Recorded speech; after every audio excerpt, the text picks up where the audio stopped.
1972 புரட்சித் தலைவரை பார்த்ததை போல, அதற்கு பிறகு 88 புரட்சித் தலைவர் அம்மாவை காணுவதை போல இன்று ஒரு மாற்றம் தமிழகத்தில் உருவாகி இருக்கிறது. பாஜக RSS மேல எந்த விமர்சனங்களும் தாவேகா வைக்கிறது இல்ல. பாஜக RSS தமிழக வெற்றிக்கழகம் வருங்கால தமிழக வெற்றி கழகத்தினுடைய தலைவர் நேற்றைய முன்தினம் ஆடியோ வெளியிடுவதற்காக மலேசியா சென்றிருந்தார். அந்த கூட்டத்தை பார்க்கிற போதே அண்டை நாடுகளாக இருக்கிற மலேசியாவிலே வியந்து போகின்ற அளவிற்கு அந்த நிகழ்ச்சி உலக நாடுகள் திரும்பி பார்க்கின்ற அளவிற்கு உருவாக்கும். இதுவரையிலும் மலேசியாவை பொறுத்தவரையிலும் பிரதமர்கள், குடியரசுத் தலைவர்கள் மட்டும்தான் ரோட் ஷோ என்று சொல்வார்கள். இந்த முறை இவருக்கே ரோட் ஷோ போவதற்கு அனுமதி வழங்கப்பட்டிருக்கிறது. ஆகவே அவருடைய வரலாற்று நாயகனாக இன்றைக்கு தமிழகத்திலே கவனம் வந்து கொண்டிருக்கிறார். குறிப்பாக எதிர்கால தமிழகத்தை ஆளுவதற்கு அவருடைய தலைமை வேண்டும் என்ற முறையில் பெண்களாக இருந்தாலும் சரி, இளவயதிலே இருக்கின்ற 18 வயதிலிருந்து 35 வயதிலும் இருக்கின்ற அத்தனை பேரும் ஒருமனதாக குரல் கொடுத்துக் கொண்டிருக்கிற காட்சி நாங்கள் காணுகிறோம். பல்வேறு நிகழ்ச்சிக்கு நான் செல்கிற போது ஆர்ப்பரித்து வருகிற கூட்டம், அலைமோதுகிற கூட்டம் 1972 புரட்சித் தலைவரை பார்த்ததை போல, அதற்கு பிறகு 88 புரட்சித் தலைவர் அம்மாவை காணுவதை போல இன்று ஒரு மாற்றம் தமிழகத்தில் உருவாகி இருக்கிறது. இது மாற்றம் எதிர்காலத்தில் தமிழகத்தின் வரலாற்றில் அவர் தமிழ்நாட்டுடைய முதலமைச்சராக அமர்வதை மக்கள் சக்தியோடு இணைந்து அந்த பணிகள் நிறைவேறும் என்ற வாழ்த்துக்களை நான் தெரிவித்துக் கொள்கிறேன். காங்கிரஸ் நிர்வாகிகள் தொடர்ந்து தாவேகாவோட இணையணும்னு சில நிர்வாகிகள் குரல் கொடுத்துட்டே வராங்க. அதை பத்தி உங்களுக்கு கருத்து? காங்கிரஸ் கட்சியுடைய நிர்வாகிகள் பல இடங்களில் இந்த கருத்துக்கள் பரிமாறப்பட்டு வருகிறது. இதுவரையிலும் இந்த கருத்துக்களை பொறுத்தவரையிலும் என்னை போன்றவுடைய கவனத்திற்கு கொண்டு வரப்படவில்லை.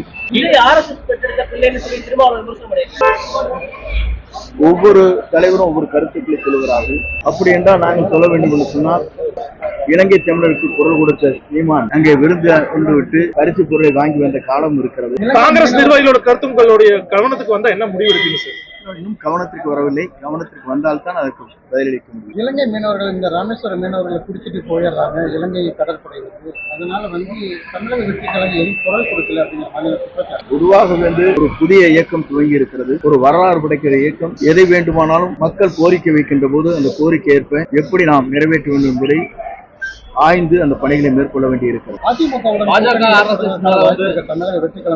பொறுத்திருந்து பாருங்கள். எங்களை பொறுத்தவரை தெளிவாக இருக்கிறோம். இவரை முதலமைச்சராக ஏற்றுக்கொள்கின்ற மட்டும்தான் நம்முடைய கூட்டணி இணைய முடியும். பாஜக RSS மேல எந்த விமர்சனங்களும் தாவேகா வைக்கிறது இல்ல. ஒதுங்கி அமைதியா இருக்காங்க. திருமாவளவன் கருத்து வேறு. அவருடைய கருத்துக்களை கேட்கின்ற போது இதே திராவிட முன்னேற்ற கழகம் வாஜ்பாயுடைய அமைச்சரவையில் இருந்த போது என்ன செய்தார் என்பதை திருமாவளவன் தான் விளக்க வேண்டும். முக்கியமான தலைவர்கள் பொங்கலுக்கு முன்னாடி சேருவாங்க அப்படின்னு இருக்காங்க. எந்தெந்த தலைவர்கள் குறிப்பிட்டு சொல்ல முடியும்? எந்தெந்த கட்சி? பொறுத்திருங்கள். விரைவில் ஜனவரி முதல் வாரத்துக்குள் அத்தனையும் தெரியும். எல்லோரும் வாழ வேண்டும், எல்லோருக்கும் வேலை கிடைக்க வேண்டும் என்பது பொதுமக்கள் சந்திப்பு திமுகவை எதிர்க்கிற அளவுக்கு பாஜகவை எதிர்க்காம இருக்கிறது. அதன் அடிப்படையில் திருவாவூர் சொல்றாரு. ஆனா களத்தில் நீங்க பாஜக எதிராக பெரிய அளவில் விரிவாக செயல்படுறீங்க. எங்களை பொறுத்தவரை தெளிவாக சொல்லியிருக்கிறார். நாங்கள் தெளிவாக புரிந்து கொள்ள வேண்டும். ஈரோடு பொதுக்கூட்டத்திலே பேசுகிற போது 2 கருத்துக்கள் பரிமாறப்பட்டது. அங்கே இருக்கிற லட்சக்கணக்கான மக்களும் அதற்கு கோஷம் அளித்தார்கள். கொள்கை ரீதியாக நாங்கள் எதிர்க்கிறோம். யாரை அப்படின்னு கேட்டார். சொன்னாங்களே இல்லையா? தெளிவாக மக்கள் சொன்னார். மக்கள் உணர்வைத்தான் அவர் பிரதிபலிக்கிறார்.